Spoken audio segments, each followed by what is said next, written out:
Partie 6, chapitre 1, Camille. Mercredi 18 juillet. Je pousse avec appréhension l'un des battants de la lourde porte en bois. Celui-ci résiste puis cède enfin et s'ouvre avec un grincement sinistre. Je pénètre à l'intérieur de la tour, la main crispée sur le pommeau de ma dague. J'entends des gémissements. « Étienne ?» me demandai-je, le cœur battant. J'allume la torche de mon portable et j'éclaire l'entrée de la pièce ronde, encombrée de pelles, pioches et outils divers appartenant aux fossoyeurs du cimetière du Montparnasse. Par là. Je longe le mur de droite. J'ai l'impression d'être dans un donjon de jeux vidéo.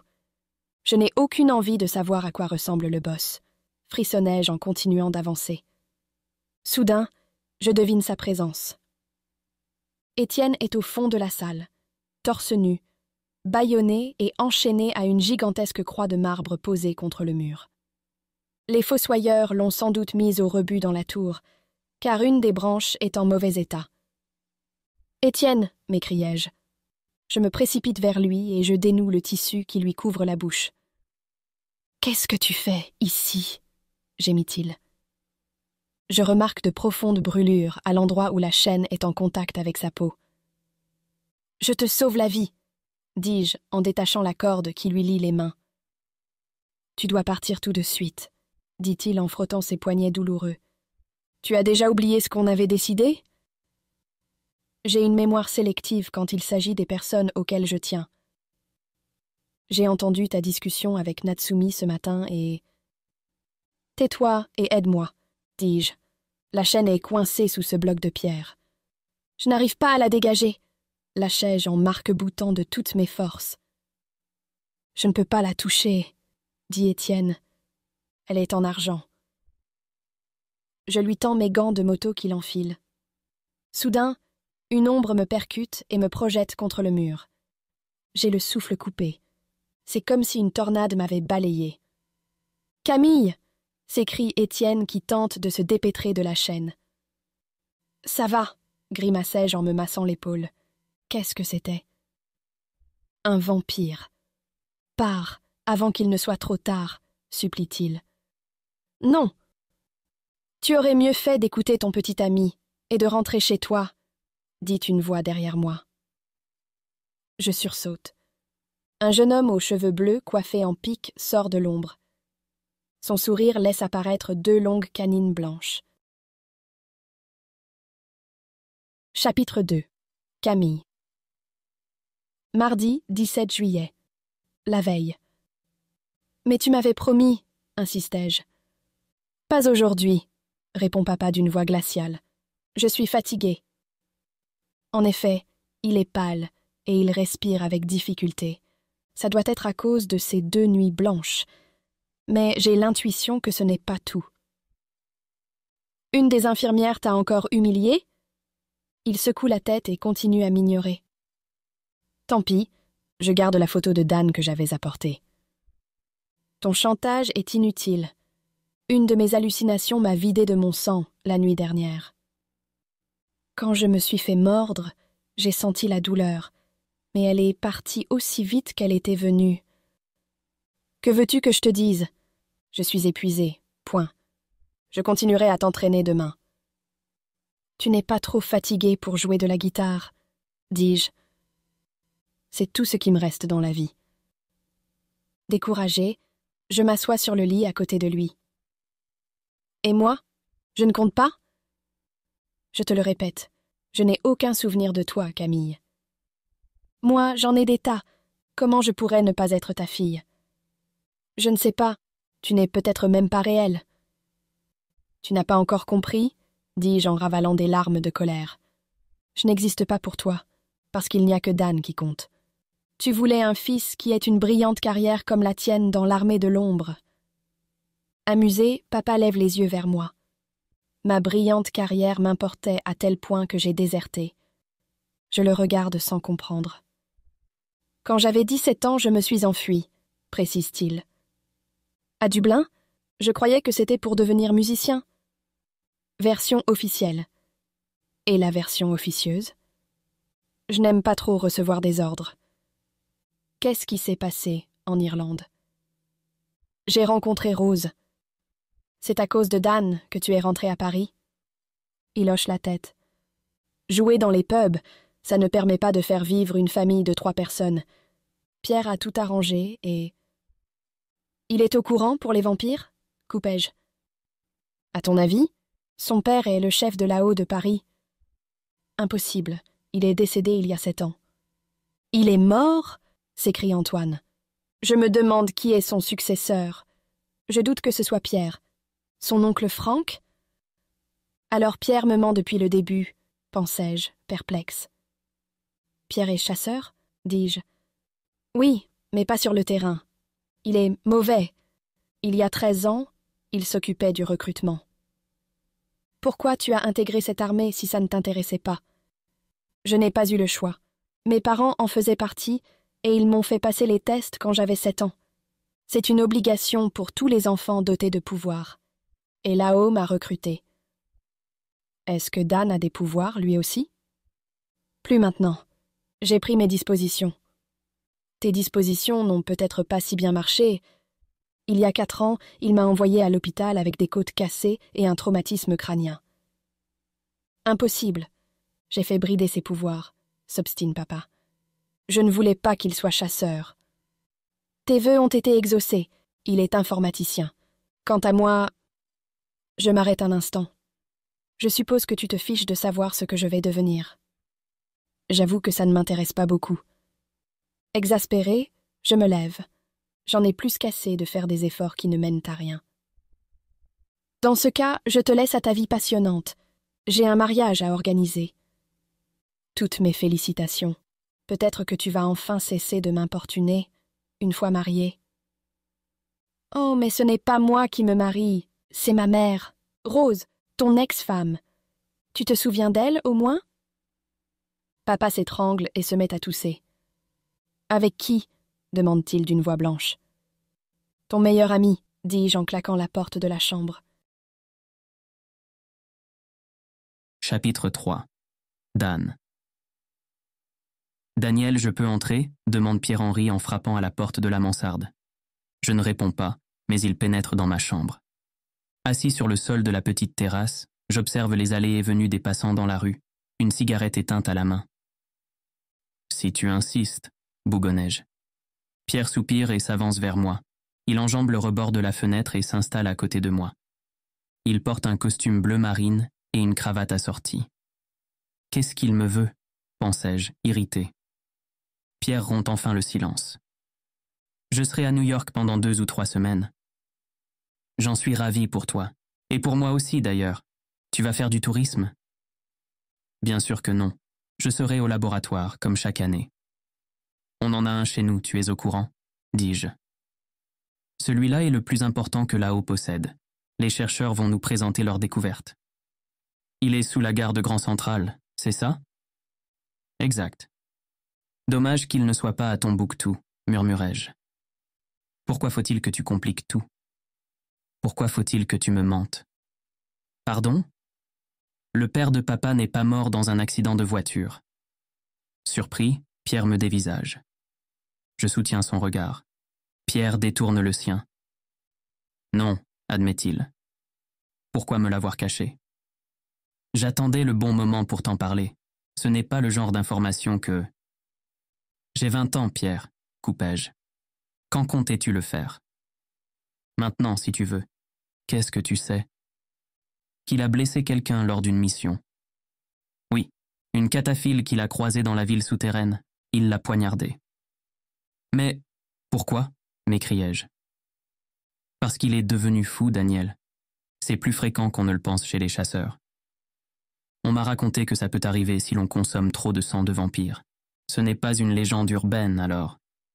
Hélas non, et certains d'entre nous sont prédisposés. Tu veux dire que c'est génétique? Pourtant, papa prenait du VB, et il n'était pas fou. Pierre ne répond pas. Il ne l'était pas, répétai-je inquiet. À la fin, peu avant qu'il ne se fasse tuer, il en montrait les premiers signes. C'est-à-dire? Son comportement était devenu étrange, voire instable. Tout a commencé juste après qu'il a bu du sang de vampire. Je pâlis. Pitié, non, pensai-je. Pourquoi tu ne m'as rien dit » balbutiai-je, la respiration difficile. « Pour éviter ce genre de réaction, » dit Pierre en posant la main sur mon bras. Je me dégage aussitôt. Pourquoi papa avait-il consommé du sang de vampire? Il était rentré d'une mission grièvement blessé.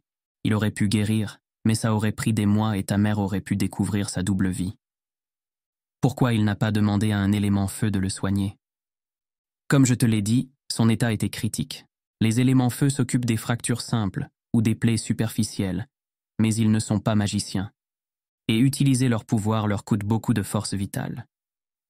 Qu'est-il arrivé à mon grand-père après qu'il a blessé cette femme? On l'a interné et il s'est suicidé quelques semaines plus tard. Le remords de ce qu'il avait fait et ses hallucinations. Quelles hallucinations? Les chasseurs qui deviennent fous sont tourmentés sans relâche par ceux qu'ils ont tués. C'est insupportable. Il n'existe pas de traitement? Pas à l'époque. Maintenant, des sédatifs permettent de réduire les symptômes, mais ça n'est pas satisfaisant. Je me lève et je commence à faire les 100 pas, étourdi par ce que je viens d'apprendre. Enfin, je parviens à formuler la question qui me taraude. Je me doute de la réponse. Je suis prédisposé moi aussi. Pierre se contente d'acquiescer. Je cherche mon briquet dans ma poche, mais je ne le trouve pas. De rage, je jette ma cigarette dans la rue.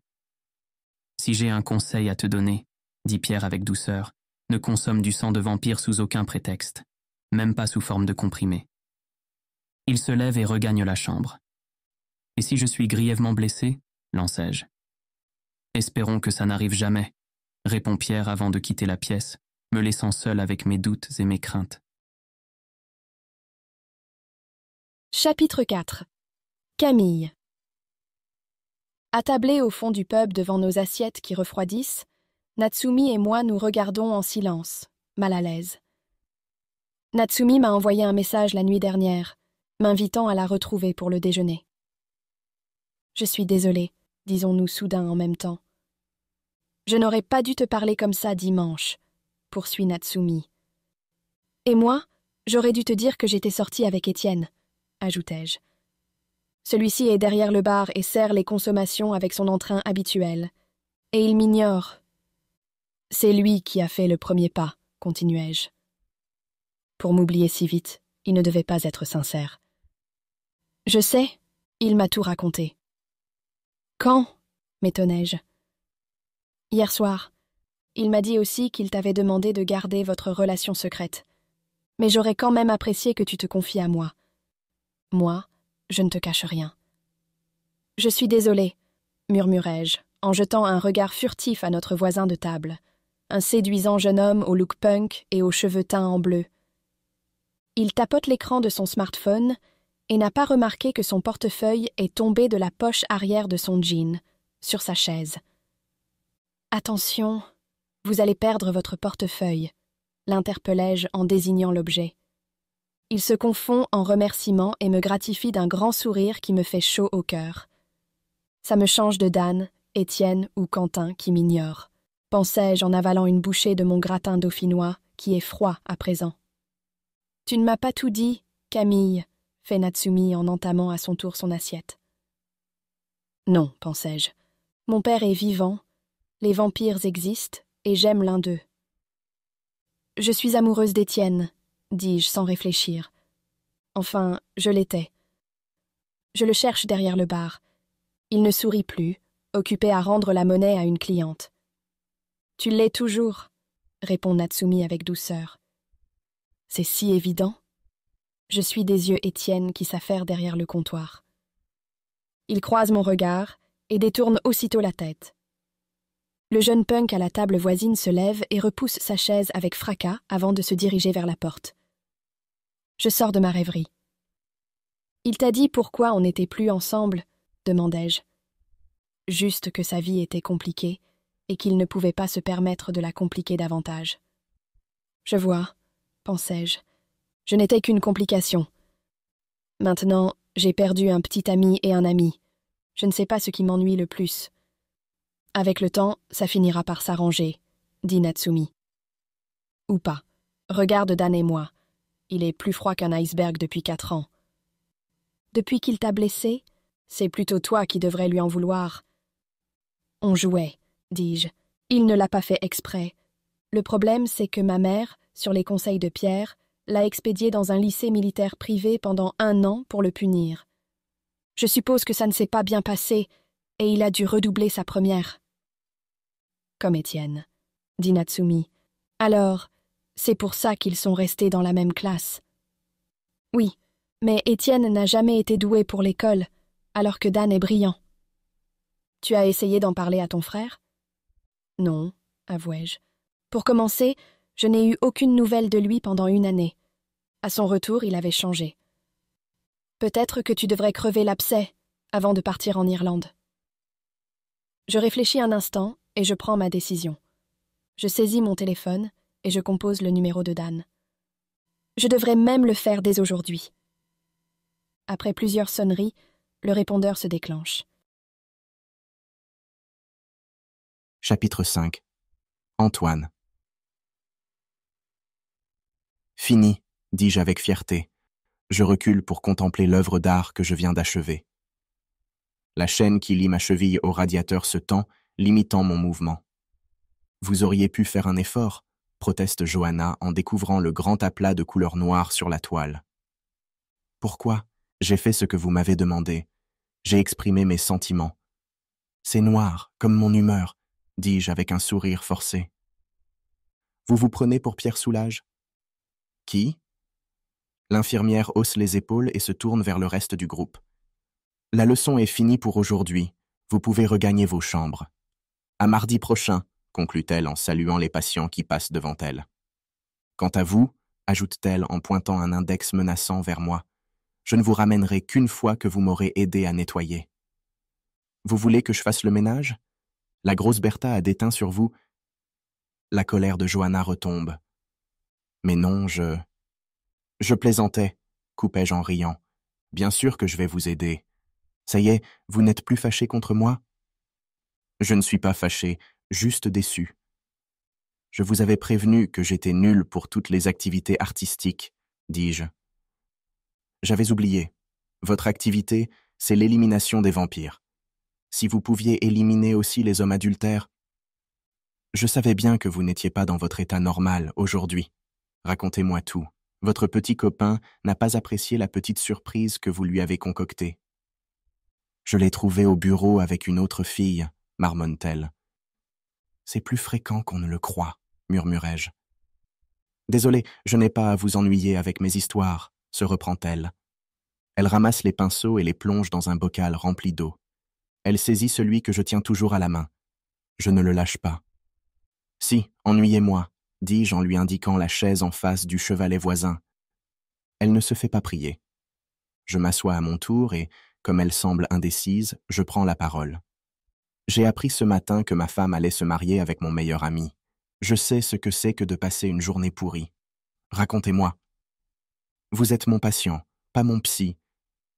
Je n'ai rien de plus palpitant à faire cet après-midi. Et vous? Moi non plus, soupire-t-elle avant de vider son sac. Au bout d'un quart d'heure, elle se tait enfin, après s'être déchargée de toute sa colère et de sa frustration. Vous vous sentez mieux? Demandai-je en lui tapotant le dos. Non, admet-elle. Si vous voulez arranger mon chef-d'œuvre, ne vous gênez pas, dis-je en lui tendant mon pinceau. Je pousse ma chaise aussi loin que ma chaîne me le permet pour faire de la place à Johanna. Elle prend quelques tubes de couleur et commence à peindre. Elle est comme possédée, les yeux animés d'une flamme que je ne lui connais pas. Vous êtes doué, dis-je après quelques minutes. Qu'est-ce que vous en savez? Rétorque-t-elle. Vous êtes néophyte en art. C'est vrai, mais je ne suis pas aveugle. Votre tableau est beau. C'est la Seine? L'Hudson, c'est le pont de Brooklyn, dit-elle, en désignant la masse brune et les filins qui se détachent sur le ciel sombre. Vous êtes déjà allé à New York? Demandai-je. Non, mais j'en rêve depuis toujours. Elle fixe un point derrière moi, au-delà de la fenêtre à barreaux. J'aurais tant voulu tenter ma chance aux États-Unis comme peintre, murmure-t-elle. Dans ce cas, qu'est-ce que vous attendez? Prenez un billet d'avion et envolez-vous pour le Nouveau Monde. Ce n'est pas si simple. Qu'est-ce qui vous retient? Votre petit ami adultère? Les enfants que vous n'avez pas encore? Pour commencer, je ne parle pas bien anglais. Et alors, vous ne parliez pas du tout français quand vous êtes né, mais vous avez appris. D'autres objections? Des tas? Des patients séduisants, peut-être? Je me lève et je plonge mes yeux dans les siens. Elle secoue la tête en riant et soutient mon regard. Vous vous surestimez, Antoine. Vous en êtes sûr? Je me penche vers elle et je pose un baiser léger sur ses lèvres. Qu'est-ce que vous faites? S'écrie-t-elle en me repoussant. Ce que vous mourrez d'envie de faire depuis 3 mois. C'est faux. Si vous recommencez, je l'embrasse à nouveau. Elle devient écarlate. Vous, quoi? Dis-je avec un sourire. Troublée, elle me rend mon baiser du bout des lèvres. Puis elle s'enhardit et passe la main dans mes cheveux. Je ne peux pas, dit-elle soudain en se dégageant. Vous pouvez, mais vous ne voulez pas, dis-je en la retenant par le poignet. Ou plutôt, vous voulez, mais vous ne voulez pas l'avouer. Vous... Tais-toi, Antoine, coupe-t-elle, avant de m'attirer à elle et de m'embrasser avec ardeur. Chapitre 6. Camille. Salut, Dany, l'appelai-je depuis le canapé du salon. Tu as 1 minute? Il s'approche en traînant des pieds et regarde avec mépris la dizaine de revues de mariage étalées devant moi sur la table basse.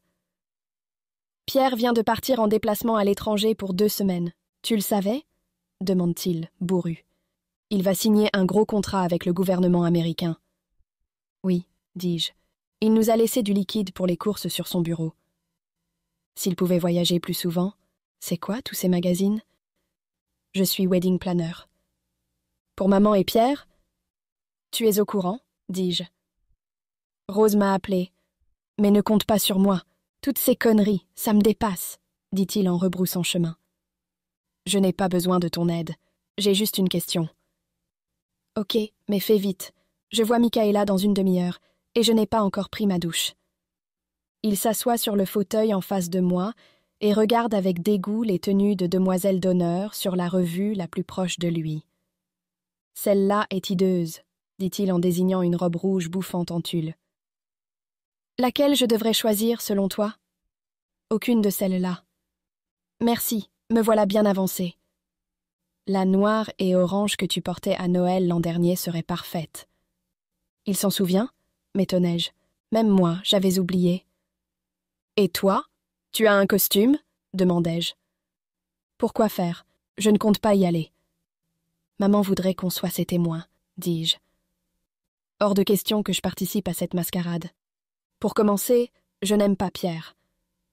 Si tu trouves cette tradition si ringarde, pourquoi tu gardes une photo de nos parents le jour de leur mariage, dans ta chambre? Elle est posée bien en évidence sur le bureau de Dan. Papa en costume 3 pièces et maman dans une robe blanche en dentelle qui ne laisse aucun doute quant à sa grossesse. Ça n'a rien à voir. Si tu le dis. Qu'est-ce que tu as de si important à me demander? Maugrait-il en jetant un coup d'œil à son portable dont l'écran compte une fêlure de plus. Je n'ai pas toute la nuit.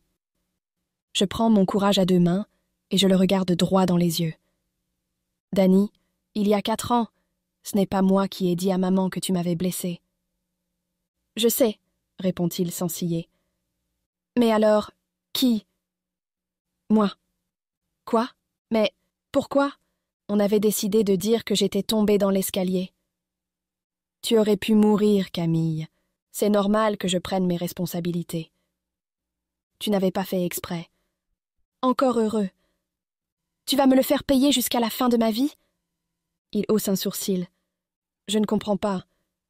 J'aurais préféré que tu ne prennes pas tes responsabilités et que tu ne me reproches pas d'avoir été exilé dans un internat militaire. Je ne te reproche rien. Je laisse exploser ma colère contenue depuis trop longtemps. Mais depuis que tu es revenu, tu me fuis, tu as honte de moi, tu me parles comme si j'étais un chien. Si tu daignes m'adresser la parole. Dan tousse d'un air gêné. Ce n'est pas ce que tu crois. Alors, qu'est-ce que c'est? Je ne peux pas te le dire. Moi, je peux. Quand tu étais à l'internat, tu as décidé de mettre de la distance entre nous. Plutôt que de me le dire en face, ou même par téléphone, en réponse à l'un des milliers de SMS que je t'ai envoyés, tu as préféré faire comme si je n'existais plus. Je n'ai jamais reçu tes messages, Camille. répond-il d'un air peiné. Je n'avais pas de portable. C'était un internat, pas un bagne que je sache. On peut le voir ainsi. Pierre a bien choisi l'endroit. Pierre? Mais alors, et si ça avait un rapport avec l'armée de l'ombre? Est-ce que Dan pourrait être... Je chasse aussitôt cette idée de mon esprit. Si Dan avait appris l'existence des vampires, il ne me l'aurait jamais cachée. Sans doute. Papa m'aidera peut-être à y voir plus clair. Dan regarde à nouveau son portable et se lève. Je fais de même et je le rattrape, bien décidé à ne pas le laisser filer. Mais Dan ne l'entend pas de cette oreille. On en reparle un autre jour, Camille. D'accord? Non. Quel est ton secret, Danny? Et ne me mens pas, s'il te plaît, dis-je en le fixant droit dans les yeux. Il réfléchit un instant. Il va m'avouer que les vampires existent, ou bien qu'il me déteste. Une fille, soupire-t-il. Quoi? Il l'a déjà mentionné.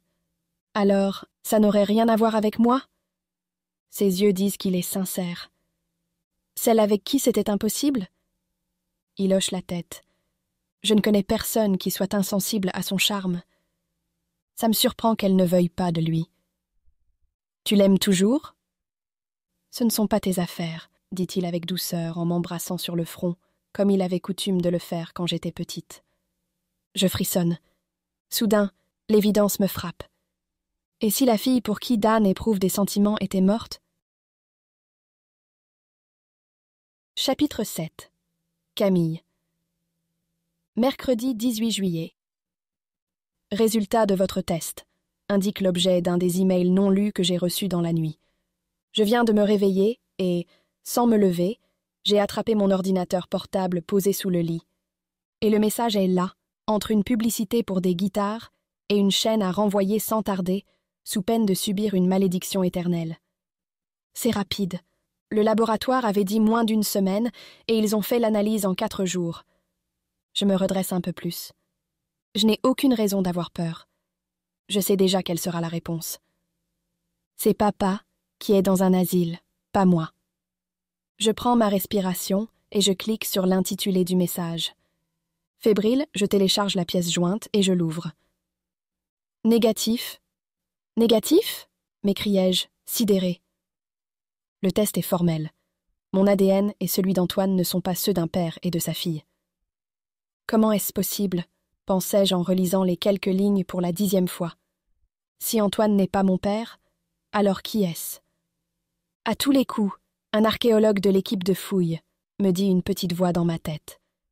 Vu le temps que maman passe sur ses chantiers. Je rejette le drap, je me lève et je commence à faire les 100 pas dans la chambre. Peut-être que j'ai été adoptée, mais maman m'a soutenue l'autre jour que c'était faux.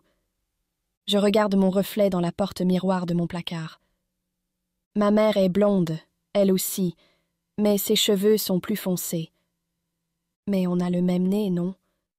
Elle a dû s'envoyer en l'air avec un de ses collègues. Je dois en avoir le cœur net. J'ouvre un tiroir de mon bureau pour y prendre une enveloppe Kraft. Je dois refaire le test. Mais comment? Maman est à 1000 kilomètres, rageai-je en me dirigeant vers la salle de bain. Une douche tiède me remettra les idées en place. Je me trouve nez à nez avec Dan qui en sort, torse nu et encore mouillé. Mais bien sûr, pourquoi n'y ai-je pas pensé plus tôt? Tu peux me prêter ta brosse? Lui demandai-je, alors qu'il se hâte vers l'échelle menant à sa chambre, sans même me saluer. Ma brosse à dents? Lâche-t-il avec une moue de dégoût. Mais non, ta brosse à cheveux. Pourquoi j'en aurais une? Ils sont courts, maugrait-il en passant la main dans son épaisse chevelure. Dire qu'au lycée, tous les mecs s'entraînaient pendant des heures pour essayer d'obtenir ton parfait effet décoiffé. Ce sont des tocards. Je ne me suis jamais coiffée, et ce n'est pas maintenant que je vais commencer. En attendant, où est-ce que je vais trouver un de ces cheveux, moi? Je m'enferme dans la salle de bain remplie de buée et j'examine le sol, sans succès. Et si j'essayais la poubelle? Pensais-je, dégoûté. Je l'ouvre du pied et je remarque un sparadrap taché de rouge. Parfait. Le sang contient aussi de l'ADN. Je le ramasse avec un mouchoir. Ce n'est pas à moi et Pierre n'est pas là, donc c'est Dan qui s'est blessé, sans doute en se rasant. J'apporte le pansement usagé dans ma chambre. Je regarde l'heure sur mon réveil. Je n'ai aucune envie de retourner à l'hôpital. Papa, enfin, Antoine, ne m'a jamais appréciée de toute façon. Je vais gagner du temps. Chapitre 8. Antoine. Quelle heure est-il? M'écriai-je à l'intention de Johanna en déboulant dans la salle commune. Elle est en pourparlers avec la patiente kleptomane dont le sac à main n'a jamais été aussi volumineux. 11 heures, répond-elle en évitant de me regarder en face. Rendez tout de suite ce que vous avez pris, dis-je à la voleuse. Elle se hâte de restituer une poignée de petites cuillères ainsi qu'une corbeille à pain et file sans demander son reste. Merci, murmure Johanna. Vous n'avez pas vu Camille, par hasard? Non, elle n'est pas venue ce matin. Antoine, je peux vous parler? Et plus si affinité. Je lui fais un clin d'œil et je me dirige vers ma chambre. Gênée, elle me suit en maintenant une distance raisonnable entre nous. C'est à propos d'hier, je suppose, demandai-je avec un sourire amusé en fermant la porte derrière elle. C'était une erreur. Pourquoi? Ça ne vous a pas plu? Non, enfin, peut-être. Là n'est pas la question, répond-elle en prenant une teinte écarlate. Désolée d'avoir perdu la main en 13 ans, je ferai mieux la prochaine fois. Vous n'avez pas perdu la main, mais il n'y aura pas de prochaine fois. Ce que j'ai fait est inacceptable. Dommage. Faire l'amour à une fille sublime en tenue d'infirmière et enchaînée à un radiateur, moi, j'accepte quand vous voulez. Je lui caresse la joue. Je ne suis pas sublime, proteste-t-elle en se dégageant. Si vous l'êtes, dis-je en m'adossant à la porte, bras croisés. Car c'est la vérité. Laissez-moi sortir, ou j'appelle la sécurité. Je ne bouge pas. Vous savez, je ne dirai rien à personne, si c'est ce qui vous tracasse. De toute façon, même si j'étais assez stupide pour vendre la mèche, personne ne me croirait. Sans doute, mais ce n'est pas le problème. Qu'est-ce qui vous gêne, alors? On s'est protégé. Enfin, Johanna, on est adulte et consentant.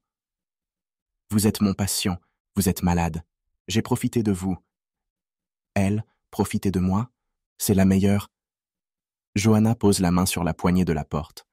Je pars d'un grand éclat de rire. Parce que vous pensez que je n'étais pas conscient de mes actes? Je peux vous prouver le contraire quand vous voulez. Johanna rougit à nouveau. Je la prends dans mes bras. Elle ne me repousse pas. Je sens que je vais le regretter, mais maintenant, murmure-t-elle. Je souris et pour toute réponse, je l'embrasse. Chapitre 9. Camille. Alors, à quoi on trinque? Demande Abigail en entrechoquant son verre avec celui de Natsumi et le mien. Nous nous sommes donné rendez-vous toutes les trois au Four Elements 1 heure avant ma prestation. Je viens d'être engagée pour tout l'été, annonçai-je avec fierté. Le patron a validé ma période d'essai d'1 semaine. Ça te fait un bon entraînement pour Dublin? Dit Natsumi. Tu pars en Irlande, Camille? S'étonna Abby. Depuis que je la connais, elle rêve de faire ce voyage, explique Natsumi. Elle veut suivre les traces de son père. Il s'est enfui là-bas quand il avait son âge. Ça perd un peu d'intérêt, maintenant qu'elle sait qu'il n'est pas mort, lâche Abby. Oh non, elle ne pouvait pas se taire, pensai-je, catastrophée. Tu peux répéter, s'écrie Natsumi, interloqué. Abby me lance un regard désolé. C'est-à-dire que... commençai-je. Ton père est en vie? Insiste Natsumi, incrédule. Je ne dirai plus rien à Abby, rageai-je. Je me félicite d'avoir gardé les résultats du test ADN pour moi. C'est un secret, chuchotai-je. Dan n'est pas au courant. Un secret que tu t'es empressé de révéler à ta nouvelle meilleure amie, rétorque Natsumi. Natsu, dit Abby en plongeant ses yeux dans les siens, le père de Camille est mort. Le père de Camille est mort, répète Natsumi d'une voix monocorde. Qu'est-ce qui se passe? Pensai-je. Camille ne t'a rien caché, continue Abby. Camille ne m'a rien caché. Et maintenant, tu vas aller faire un tour dehors. J'ai besoin de prendre l'air, dit Natsumi en se levant. Qu'est-ce que tu lui as fait? demandai-je à Abby d'un ton sévère, une fois que Natsumi a refermé la porte d'entrée. J'ai réparé ma bourde. Ne me remercie pas, surtout. C'est un autre de tes pouvoirs. Oui, c'est comme de l'hypnose. Une compétence plutôt utile, à la haut. Je croyais que tu n'étais pas chasseuse de vampires. Exact. Mais ils emploient des sorciers élément feu. Tu travailles pour là-haut? Pas encore, mais un jour prochain. Comment devient-on membre de cette? Je suis interrompue par la sonnerie de mon portable. C'est ma mère. Désolée, ça risque d'être long et ennuyeux, dis-je en décrochant. Est-ce que je devrais lui dire que j'ai fait un test ADN? Pensai-je. Ma chérie, tu ne devineras jamais, s'écrie maman euphorique. Je suis la fille d'un de tes collègues archéologues? Pensai-je. Tu vas te marier? Ça, tu le sais déjà. C'est encore mieux. Je me concentre pour entendre. Le pub est bruyant et la communication mauvaise. Tu as trouvé la pierre de Rosette? Dis-je avec un sourire. Ah non, dommage. Champollion s'en est chargé. C'est tout de même une très belle découverte. Il pleut depuis des jours, et un glissement de terrain a révélé l'entrée d'une grotte. Qui contenait quoi? Une tombe? Un manuscrit ancien? Je bois une gorgée de ma bière. L'enthousiasme de maman pour son travail m'a toujours impressionné. Mais il est sans doute comparable à celui que j'éprouve moi-même quand je m'adonne à la photographie. D'ailleurs, en ce moment, je néglige ma passion, et ça commence à me peser. Maintenant que je ne sors plus avec Étienne et que je n'ai plus besoin d'aller à l'hôpital tous les jours, je vais avoir plus de temps pour moi. Qu'est-ce qu'il raconte, ton manuscrit? Demandai-je, sûre que ma mère meurt d'envie de partager ses découvertes avec moi. Aucune idée. Il est écrit en irlandais primitif. Mais on trouvera bien quelqu'un qui pourra le déchiffrer avant notre retour. Tu veux le voir? J'entends les bips caractéristiques de réception de messages. Je dois te laisser, maman. Je joue dans 10 minutes. Je n'ai pas le cœur d'évoquer le test de paternité. Ça attendra. Je raccroche et j'ouvre les photos qu'elle vient de m'envoyer. Tu ne sais pas lire l'irlandais primitif par hasard? Demandai-je à Abby en lui montrant les petits symboles calligraphiés à l'encre noire sur un parchemin jauni par le temps. On ne le parle plus depuis 1500 ans. Dommage, dis-je. Mais j'ai un ami qui pourrait peut-être le déchiffrer. Tu veux que je le lui demande? Ça ferait une heureuse. Je transfère les photos à Abby. Peut-être que je pourrais échanger la traduction contre la vérité au sujet de ma naissance. Quentin semble avoir franchi le pas et danse, collé à un garçon que j'ai déjà vu au lycée. Je suis contente qu'il ait vaincu ses appréhensions, pensai-je, en cherchant Étienne dans la salle peu éclairée. Je le trouve enfin. Il parle à Ernest, un plateau bien rempli à la main. Comme hier, il ne me prête aucune attention. Est-ce que Dan sait qu'il est un vampire? Me demandai-je en regardant mon frère juché sur un tabouret. Perplexe, il observe les clients du pub qui dansent sur une chanson des Counting Crows, Accidentally in Love. Amoureux par accident. L'ambiance est survoltée. Je suis des yeux Étienne qui se dirige vers la réserve et disparaît par la petite porte. J'ai hâte d'être à Dublin et d'oublier cette période de ma vie. Antoine et Étienne m'ont fait comprendre que je ne compte pas. Je n'ai donc plus de raison de rester à Paris. Je joue encore 2 morceaux avant de poser mon instrument. Ce soir, la shop où les clients laissent mon pourboire est remplie de pièces et de propositions de rendez-vous. Je déplie un petit papier et je lis un numéro de téléphone au-dessus d'un dessin obscène. Je le froisse et je récupère les autres pour les jeter. L'un d'eux m'échappe des mains. Je me baisse pour le ramasser. Soudain, mon sang se glace. Si tu veux revoir ton petit ami, viens seul à minuit dans la tour de la Charité. Je parcours la salle des yeux, à la recherche d'Étienne. Il n'est pas au bar. Dans la réserve? Sans réfléchir, je me précipite dans l'étroit escalier et je descends les marches 4 à 4. Personne en bas. Devant le trou qui conduit dans la ville souterraine, je remarque le tablier d'Étienne, froissé et déchiré. Chapitre 10. Étienne. Quand je reprends connaissance, je suis enchaîné à ce qui semble être une croix. Ma tête est douloureuse et tout mon corps est en feu. « Bien dormi ?» fait une voix masculine. Un jeune homme aux cheveux bleus s'avance et s'arrête devant moi, bras croisés, un sourire goguenard aux lèvres. « Qui êtes-vous? Où est-ce qu'on est ?» articulai-je avec difficulté. Le contact de la chaîne qui enserre mon torse et mes membres devient de plus en plus insupportable. Qui je suis n'a aucune importance. Et nous nous trouvons dans le moulin de la Charité. Tu sais, cette tour bizarre au milieu du cimetière du Montparnasse qui ressemble à un pigeonnier. Je me suis souvent demandé quelle est la fonction de ce bâtiment, si différent des constructions qui l'entourent. Pourquoi?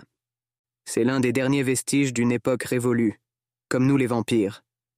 Et surtout, la tour communique avec la ville souterraine. C'est un ancien monte-charge qu'on utilisait pour extraire les pierres des carrières. Cet endroit a même servi de guinguette pendant la Révolution. Il va me faire un cours d'histoire, pensai-je. « Qu'est-ce que vous me voulez ?» demandai-je d'une voix rauque. « Je ne te veux rien du tout. J'obéis aux ordres, c'est tout. N'y vois rien de personnel, mec. » « Laissez-moi partir. » Le type éclate de rire. Je distingue de longues canines. La personne qui m'emploie ne serait pas ravie. Et elle, qu'est-ce qu'elle me veut? Encore une fois, rien du tout. C'est à ta copine qu'elle s'intéresse. À Camille? Pensai-je.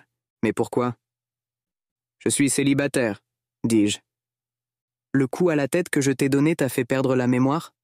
Blonde, yeux bleus, 1,80 m, une gueule d'ange mais un caractère bien trempé. Tu connais? Camille n'est pas ma copine, dis-je en gémissant. Je tire sur la chaîne et je ne réussis qu'à me brûler davantage. Enfin, plus maintenant, continuai-je. Peu importe, elle essaiera de te sauver. Vous vous trompez. Le garçon lève les yeux au ciel. Tu l'as entendu aussi bien que moi ce matin. Elle t'aime. Elle viendra. Qu'est-ce que vous allez lui faire? Tu poses trop de questions, dit le jeune punk avant de me bâillonner. Chapitre 11. Camille. Quentin, j'ai besoin de ton aide, dis-je après lui avoir tapé sur l'épaule. Le jeune homme cesse d'embrasser son partenaire. Irrité d'être interrompu, il s'apprête à me dire d'aller voir ailleurs quand il remarque mes yeux rouges, et sans doute des traces de mascara sur mes joues. Un problème? Tu pourrais me prêter ta carte? Celle des katas? Pourquoi faire? Je ne peux pas te le dire, mais c'est une question de vie ou de mort. Perplexe, il fronce les sourcils. Tu es déjà descendue toute seule? Tu as ton matériel? Je secoue la tête. Je me débrouillerai. Je n'ai pas le choix, Quentin. Crois-moi. C'est limite d'y aller en converse. Mais sans lampe, c'est de la folie, dit-il d'un air ennuyé. Où tu dois te rendre? Au cimetière du Montparnasse. Sous le cimetière, tu veux dire? Non, dans le cimetière. Si ce n'est que ça, pas besoin de descendre. Il y a un endroit où tu peux escalader le mur. Ce n'est pas facile, mais tu devrais en être capable. Où? Quentin regarde son partenaire qui fait un signe d'assentiment. Indécis, il se gratte la tête. Montre-moi juste par où entrer, après je me débrouille, insistai-je. S'il te plaît. Il descend de son tabouret. Je ne serai pas long, dit-il à son ami avant de me précéder vers la sortie du pub. Une demi-heure plus tard. Tu aurais mieux fait d'écouter ton copain et de rentrer chez toi, dit une voix derrière moi. Je sursaute. Un garçon aux cheveux bleus coiffés en pique émerge de l'ombre. Je le reconnais tout de suite. Alors, c'est lui qui a enlevé Étienne? Tu étais au pub ce matin, dis-je en pointant mon index vers lui. Sous son t-shirt ajusté se dessinent ses muscles saillants. Quelle perspicacité, sourit-il en s'approchant encore. Je fais un pas en arrière et je prends la dague fixée à l'intérieur de ma veste. Tu comptes te défendre avec ce jouet? Se moque-t-il. Non, je compte t'attaquer, rétorquai-je. Je me jette sur lui et je lui plante mon arme dans la poitrine. Il hurle de douleur et me repousse. Je roule sur le sol. Il saisit le manche de la dague et le lâche aussitôt, comme s'il s'était brûlé. Il réitère l'opération en gémissant et lance l'arme loin de lui. « Garce, tu vas me le payer !» Sonné, je me relève et je me réfugie derrière un bloc de calcaire. Quant à Étienne, il fait des efforts désespérés pour se libérer de la chaîne qui lui entrave les pieds. Le vampire prend un pistolet qu'il a dissimulé sous son t-shirt, dans son dos, et le pointe dans ma direction. « Sors de là !» ordonne-t-il. Je ne bouge pas. Soudain, il vise Étienne et tire. La balle le frôle et atteint le mur qui s'effrite. Je pousse un cri. « Une balle ne peut pas me tuer !» lance Étienne d'une voix mal assurée. « Sauf si elle est en bois d'aubépine !» exulte le jeune punk. « Maintenant, approche, gamine. Je ne te ferai rien. Je dois juste te livrer à ma patronne. »« Et Étienne ?» demandai-je. « Qu'est-ce que tu vas lui faire ?»« Son sort dépend de toi. Ce n'est qu'un appât pour t'attirer loin du Four Elements et de ses chasseurs. Si tu m'obéis sans tarder, je lui laisserai peut-être la vie sauve. Si je refuse, il va le tuer, pensai-je, paniqué en sortant de ma cachette. Je repère ma dague à plusieurs mètres de moi, bien trop loin pour que je puisse espérer la ramasser avant de me faire tirer dessus. « Ne l'écoute pas !» s'écrie Étienne en sautant sur le sol, enfin libre. Il saisit une pelle posée contre le mur et en donne un coup à son agresseur. Il l'atteint à la tête. L'autre chancelle et doit s'appuyer à un bloc de pierre pour reprendre ses esprits. « Fuis, Camille !» lance Étienne en s'interposant entre lui et moi. Pas question. Je me précipite vers la dague et je m'en empare. Cette fois, je n'ai pas droit à l'erreur. Le cœur. Je vise l'endroit qu'Antoine m'a montré du côté gauche et je frappe de toutes mes forces. Le vampire émet un râle étrange. Sa peau prend une teinte noirâtre et ses yeux perdent leur expression. « Ta patronne, qui est-ce » m'écriai-je en le poussant contre le mur. « Va, va !»« Valérie ? Valentine ? Va te faire voir !» sourit le garçon en crachant du sang à mes pieds. Puis, il ferme les paupières pour toujours. « Laisse-moi t'aider. » J'offre à Étienne qui boite à côté de moi de s'appuyer sur moi. « Merci, mais je me débrouille », grimace-t-il en peinant pour rester à ma hauteur. De profondes brûlures zèbrent son torse nu et son bras saigne à l'endroit où la balle l'a frôlé. J'enlève ma veste et je la lui tends. Il s'en couvre les épaules. « Par où on ressort ?» demandai-je, perplexe. Pour entrer, j'ai escaladé le mur, mais c'est impossible de ce côté. En sautant par-dessus. « Je ne suis pas un kangourou. Je t'aiderai. » Il est sérieux ? Étienne s'arrête devant un pan du mur d'enceinte qui est plus bas. « Au fait, comment tu as su que j'étais prisonnier dans ce moulin ?» s'enquiert-il. « J'ai trouvé un petit mot dans ma chope à pourboire. »« Camille, tu n'aurais jamais dû te mettre en danger pour moi !» s'écrie Étienne en portant la main à son bras blessé. « Tu ne cicatrises pas ?» m'étonnai-je. « Ce n'est pas magique. Ça ira mieux demain ou dès que j'aurai bu. » Il s'arrête, gêné. « Du sang ? Fais-le alors. » Il secoue la tête. « Ça t'amuse de souffrir pour rien ? » « J'irai voir Ernest dès qu'on sera sorti d'ici, » répond-il. « Et il recommencera à m'ignorer, pensai-je. « Je peux t'en donner, » dis-je en lui tendant mon poignet. Il fait un pas de côté et me dévisage. « Tu es folle ? Je risquerais de te tuer. Tu n'es pas obligé d'en boire 3 litres.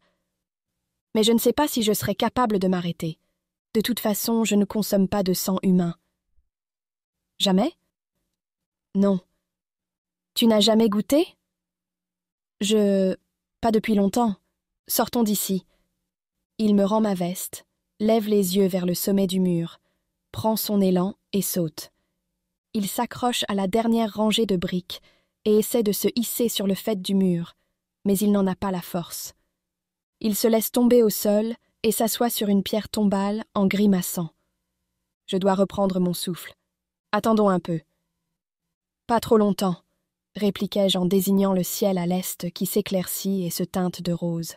« Sinon, on peut toujours passer par la ville souterraine. »« Je n'ai pas de carte, » dit Étienne. Je renouvelle mon offre.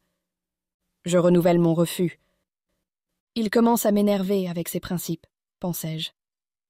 Étienne, je sais que tu seras capable de t'arrêter. Tu ne sais rien du tout. Je sais que j'ai envie de rentrer chez moi, explosai-je. J'en ai assez.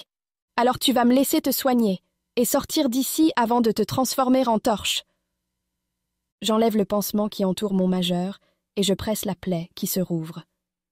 Les crocs d'Étienne apparaissent aussitôt et ses yeux changent de couleur. « Ne fais pas ça !» s'écrie-t-il. « Je n'ai pas peur de toi. » Je lui tends la main. Il saisit mon poignet et mord mon doigt à l'endroit de l'entaille. J'étouffe un cri alors que les canines d'Étienne s'enfoncent dans ma chair. Je retiens mon souffle pendant d'interminables secondes. Enfin, il lâche ma main et se lève, puis il me tourne le dos comme s'il avait honte. J'entoure mon doigt blessé avec un mouchoir et je me lève à mon tour. À la lumière de la lune, je vois les marques de brûlure disparaître peu à peu du torse d'Étienne. « Ne me regarde pas », implore-t-il en essuyant la commissure de ses lèvres. « J'aurais pu te tuer. »« Mais tu ne l'as pas fait. On peut rentrer maintenant ?» Il acquiesce, les yeux brillants. Il semble avoir recouvré ses forces en un instant. « Je vais te porter », dit-il en me soulevant comme si j'étais aussi légère qu'une plume. Je passe les bras autour de son cou. Sans prendre d'élan, il se ramasse sur lui-même et il saute. Il atterrit les 2 pieds sur le faîte du mur et, sans perdre un instant, se propulse de l'autre côté. Il retombe en douceur sur le trottoir et il me pose sur le sol. Étourdi, je lâche son cou. « Même si tu as pris des risques inconsidérés, merci de m'avoir sauvé, » murmure-t-il en reculant d'un pas. « C'est moi qui t'ai mis en danger, » dis-je en avançant vers lui. « Si tu as été choisi comme appât, c'est à cause de mes sentiments pour toi. » Étienne ne répond pas, occupé à contempler le bout de ses chaussures. Message reçu. « Je rentre, » dis-je, rouge de honte, en m'engageant sur la chaussée. « Attends, je te raccompagne. » « Pas la peine, » dis-je. « Je connais le chemin. On ne sait pas pour qui le vampire travaillait. Tu es toujours en danger. » « Qu'est-ce que ça peut te faire ?» maugréai-je en pressant le pas. Étienne me suit sans dire un mot. Quelques minutes plus tard, nous atteignons la maison. Je m'empresse de déverrouiller et j'entre. Étienne reste dehors sans proférer une parole. « Je te souhaite une bonne nuit et une belle vie », lâchai-je avant de claquer la porte. Je monte les 2 étages et je regagne ma chambre. Sans allumer la lumière, je me dirige vers la fenêtre que j'ai laissée ouverte en partant à cause de la chaleur et je regarde en bas. Aucune trace d'Étienne. « Idiot !» dis-je entre mes dents. « Comme je suis mort, tu ne peux pas me souhaiter une belle vie », fait une voix derrière moi. Je sursaute et je fais volte-face. Étienne est assis sur mon lit et me fixe avec un sourire amusé. « Je ne voulais pas dire que... En fait, si. Je t'ai traité d'idiot et je le pense. »« Pourquoi tu es ici ?» demandai-je en m'installant à côté de lui. « Pour mettre les choses au clair. »« Il ne partage pas tes sentiments, » me dit une petite voix dans ma tête. « Tu m'as invité une fois ?» dit Étienne. « Je peux entrer quand je veux, maintenant. » « Tu n'as pas répondu à ma question. » Il se penche vers moi et m'embrasse. Ses lèvres sont brûlantes. Est-ce à cause du sang qu'il a bu? Je lui rends son baiser. Soudain, il me repousse. « Qu'est-ce que tu as ?»« Ce sont ces saletés de canines, » lâche-t-il en me montrant ses crocs qui viennent d'apparaître. « Désolé, on va devoir faire une pause. »« Pas grave, je peux les toucher ?» Mal à l'aise, il hoche la tête. Je passe mon index sur ses dents pointues, qui s'effacent comme par enchantement. Elles ont déjà disparu. Où on en était? Je l'embrasse à nouveau. Au bout de quelques minutes et de nombreuses pauses, Étienne pose un doigt sur mes lèvres, m'enjoignant au silence. J'acquiesce. J'entends une porte claquer. Sans doute Dan qui vient de rentrer. « Je n'ai toujours pas répondu à ta question, » chuchote-t-il. « Si je suis là, c'est pour te dire que tu ne m'es pas indifférente, bien au contraire. »« Tu es sincère ?» murmurai-je, le cœur battant. « Parce que... Je t'aime, Camille. » Je ne m'y attendais pas, pensai-je. Surprise, je le dévisage. Il a l'air on ne peut plus sérieux. Tu ne vas pas me jeter dans 2 jours, cette fois? Non, mais tu dois savoir qu'en sortant avec toi, je signe mon arrêt de mort. Je pâlis. Qu'est-ce que tu veux dire? Qui va te tuer? Ton frère. Quoi? Mais pourquoi Dan? C'est un chasseur, Camille. Mais tu t'en doutais, non? Chapitre 12. Antoine. Jeudi 19 juillet. J'ai fini mon service, lance Johanna en passant devant ma chambre que j'ai laissée ouverte. Je ne réponds pas, continuant à fixer un point sur le parking une dizaine d'étages plus bas. Elle entre et ferme la porte. « Vous me faites la tête ?» demande-t-elle avec douceur. Depuis le début, je suis odieux avec elle. « Vous parlez de Camille ? Je suis sûr qu'elle va revenir. » Je n'aurais pas dû lui répéter qu'elle n'est pas ma fille, regrettai-je. Peut-être qu'elle l'est, après tout. Je vois des choses qui n'existent pas. Je peux très bien ne pas voir des choses qui existent. Elle n'est venue ni hier ni ce matin, me lamentai-je. Elle a sans doute eu un empêchement. Non, elle s'est rendue compte qu'elle avait mieux à faire que de perdre son temps avec un type comme moi. Ne dites pas... Cela vaut pour vous aussi. Vous devriez vite rentrer chez vous. Si vous saviez l'allure qu'a mon nouveau chez moi, à part la vue, c'est toujours plus luxueux qu'ici. Vous croyez? Elle prend son téléphone dans sa blouse et me le tend. Je distingue une petite pièce mansardée à la décoration douteuse, encombrée de cartons. Voici l'endroit qui me sert de cuisine, chambre, salon, bureau et chambre d'amis. Le ménage sera rapide au moins. Vous pouvez passer aux suivantes, elles sont encore mieux. Comment? Dis-je. Votre téléphone n'a même pas de touche? Elle hausse les sourcils. Ne me regardez pas comme si j'étais un extraterrestre, protestai-je. Sur mon Nokia 3310, je pouvais tout juste appeler et jouer au serpent. Désolé, dit-elle en faisant glisser son doigt sur l'écran. Je reconnais le square que l'on aperçoit par la lucarne de l'appartement. Tiens, vous habitez tout près de chez le type qui va se marier avec ma femme. Je lui rends son portable. Nos mains se frôlent. Elle frissonne. J'ai demandé à être transféré dans un autre service à partir de la semaine prochaine. Pourquoi? Vous le savez bien. À cause de votre attirance pour moi? Non, rougit-elle. C'est parce que j'ai manqué de conscience professionnelle. Je vous l'ai déjà dit. Moi, j'avais conscience de mes actes. Toutes les fois. Johanna ne répond pas. Mais vous devriez démissionner, continuai-je. Merci bien. Je suis sérieux, Johanna. Vous n'avez que 30 ans. Réalisez vos rêves. Déménagez à New York. Vivez de votre peinture. C'est trop tard. Pour moi, il est trop tard. Vous avez la vie devant vous. Allez, partez, dis-je en la poussant vers la sortie. J'y vais, rit-elle. Elle ouvre la porte et se trouve nez à nez avec Camille. Chapitre 13. Camille. Bonjour, Camille, sourit Johanna. Je crois que votre père était impatient de vous voir. Bonjour, dis-je d'une voix mal assurée. Johanna me pousse à l'intérieur et ferme la porte après avoir fait un clin d'œil à Antoine. Ce dernier s'est rasé et ses cheveux sont tirés en une queue de cheval haute. Il ressemble à un samouraï. « Où étais-tu » s'enquiert-il en prenant place sur le lit. Enfin, je voulais dire « Ça va ?» Je hoche la tête, cherchant mes mots. Je me suis inquiétée. « Assieds-toi » dit-il en tapotant le drap à côté de lui.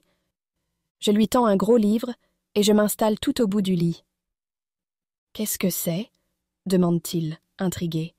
« Toutes les photos de Dan que j'ai pu trouver. » Il m'arrache l'album des mains et le feuillette, fébrile. Soudain, il s'arrête. Une ombre passe dans son regard. « Tu sais, à propos d'avant-hier, je ne voulais... » Vous aviez raison depuis le début. Pourquoi tu me vouvoies ? Je lui tends les résultats du test ADN que j'ai imprimé. Il les parcourt en diagonale. Je n'aurais jamais oublié ma propre fille, dit Antoine. Je ne comprends pas, dis-je. J'ai été adoptée ? Peut-être, dit-il sans conviction. Ce n'est plus votre problème, maintenant. Je vous promets de ne plus jamais vous déranger. Je me mets à pleurer. Il s'approche de moi et me serre dans ses bras avec maladresse. Je peux t'aider à découvrir ce qui s'est passé. Pourquoi ? Demandai-je en m'agrippant à lui sans réfléchir, comme je le faisais quand j'étais petite. Du moins, dans mes souvenirs. Cette histoire concerne aussi Dan. Et puis, mon agenda est plutôt vide en ce moment. Je me rappelle de vous. Comment est-ce possible ? Et si tu commençais par me tutoyer ? Sèche tes larmes, on a du pain sur la planche, dit-il en désignant un vampire qui nous toise en ricanant, debout près de la fenêtre. Tu m'apprendras à chasser ? Je t'apprendrai à les exterminer. On y va ?